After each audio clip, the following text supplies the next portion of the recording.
भारत और अमेरिका के बीच में होने वाली ट्रेड डील इंपोर्ट ड्यूटी के वजह से अटक गई है।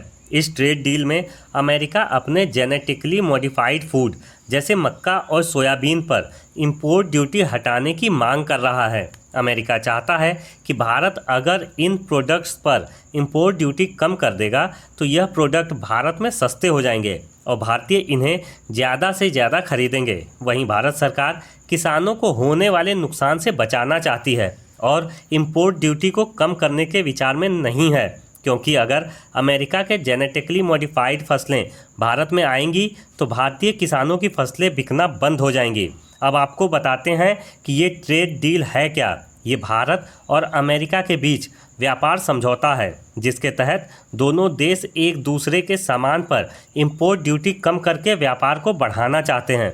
भारत चाहता है कि उसके टेक्सटाइल्स, चमड़ा, दवाइयाँ और कुछ इंजीनियरिंग सामान पर अमेरिका में जीरो टैक्स लगे, जबकि अमेरिका अपने कृषि और औद्योगिक उत्पादों पर कम इंपोर्ट ड्यूटी लगाने की मांग कर रहा है। भारत ने अमेरिका के इस प्रस्ताव को मानने से इनकार कर दिया है, खासकर कृषि और डेयरी पर इंपोर्ट ड्यूटी को कम करने से। भारत सरकार का कहना है कि इससे लाखों गरीब किसानों को नुकसान होगा।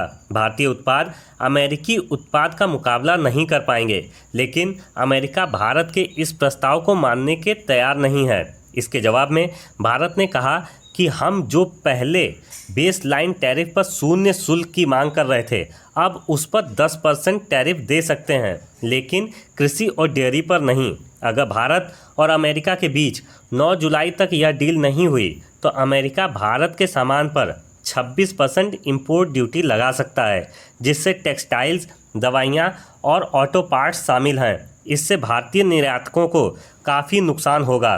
भारत भी इसके जवाब में अमेरिकी सामानों पर ज़्यादा शुल्क लगा सकता है, जिसके कारण भारत और अमेरिका के बीच व्यापार तनाव बढ़ सकता है। यदि आपको जानकारी पसंद आई हो तो चैनल को ज़रूर सब्सक्राइब करें। धन्यवाद।